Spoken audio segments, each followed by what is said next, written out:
المجلس النواب الليبي هو في حد ذاته نجاح كبير، لأن هذه السنوات ما تساهمش المجلس بذاته الأغلبية والعدد المهم، وهذا في حد ذاته كنعتبره نجاح كبير في مجال التعليم، في مجال التشريع، في مجال المراقبة.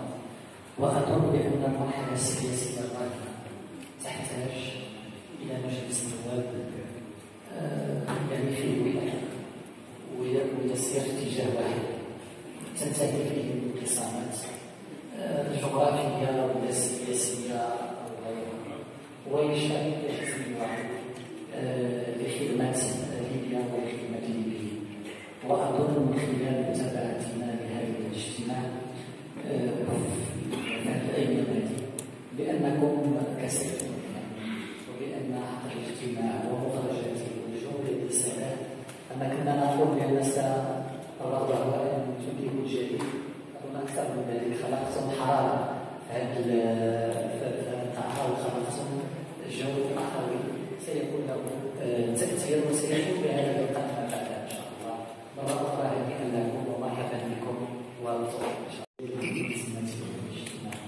جو المسؤولية وجو الروح الوطنية وجو كذلك من الواجب بأهمية المرحلة وما تتطلبه من الليبيين وخاصة من مجلس النواب من دور أساسي في مواكبة هذه المرحلة الدقيقة.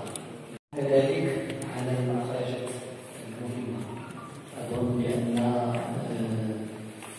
لجان أربع الاشتغالات والجهات قدمت كثير الأمور التي تم عهدها بها